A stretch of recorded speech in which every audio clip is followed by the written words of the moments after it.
మహాశివరాత్రి పర్వదినాన్ని పురస్కరించుకుని దేవరకొండ పట్టణంలోని ఆదిత్యనగర్ ఘాజీనగర్ రోడ్లో కల శ్రీ శ్రీ శ్రీ ఉమామహేశ్వర స్వామి దేవాలయం మఠం బండ ఆదివారం శివపార్వతుల కళ్యాణం అంగరంగ వైభవంగా కన్నుల పండుగగా జరిగింది. అశేషంగా హాజరైన భక్తులచే కళ్యాణం నిర్వహించారు. అత్యంత పురాతనమైన దేవాలయం నేడు నిర్మాణం జరుగుతోందని, దేవరకొండలోని కొండలపై వెలిసిన దేవాలయాల్లో ఉమామహేశ్వర స్వామి దేవాలయం ఒకటని తెలిపారు. అనంతరం భక్తులకు అన్నప్రసాదాన్ని అందించారు.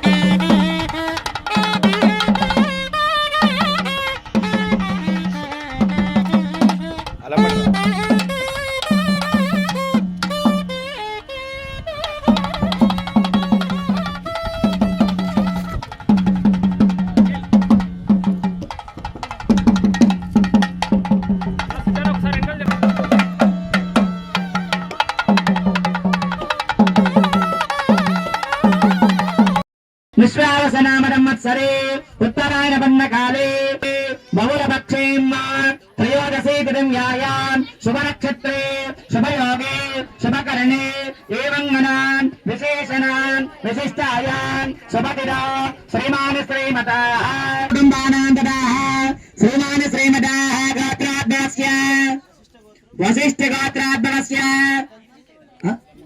बिगन् सिंह नामरेस्य ज्योतिर्भवपत्नी समेतस्य यशवंत नामरेस्य वरुण नामरेस्य सा कुटुंबानां तथा गोत्राद्भवस्य स्वामी वर्गर्पण वनवालु पगिरिपाल गोत्राद्भवस्य विष्णु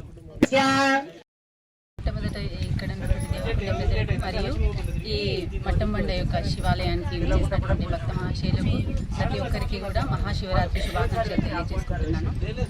ఈరోజు కళ్యాణము పార్వతీదేవి ఎంతో కఠిన తపస్సుతో చేసి సతీదేవి అవతారం ఎత్తి శివుడిని కళ్యాణం చేసుకుంటుంది. సో ఇక్కడ అసలు ప్రాముఖ్యత అంటే మట్టంబండలో ఉన్నటువంటి శివాలయము చాలా గొప్పది.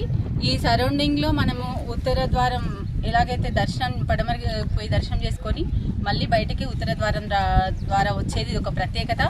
అలాగే దీని చుట్టూ కూడా ఈ పెద్ద కొండ చుట్టూ ఇక్కడ కాలభైరవుడు, అలాగే అమ్మవారు, గణపతి, కోనేర్లు కూడా ఉన్నాయి.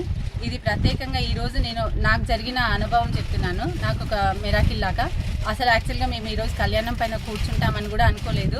ఇక్కడికి వచ్చినాక కళ్యాణం అని చెప్పిండు. కళ్యాణం అంటే అది తదాస్తు దేవతలు అన్నట్టు అమ్మవారు అయ్యవారి సంకల్పం ఉంటేనే జరుగుతుంది.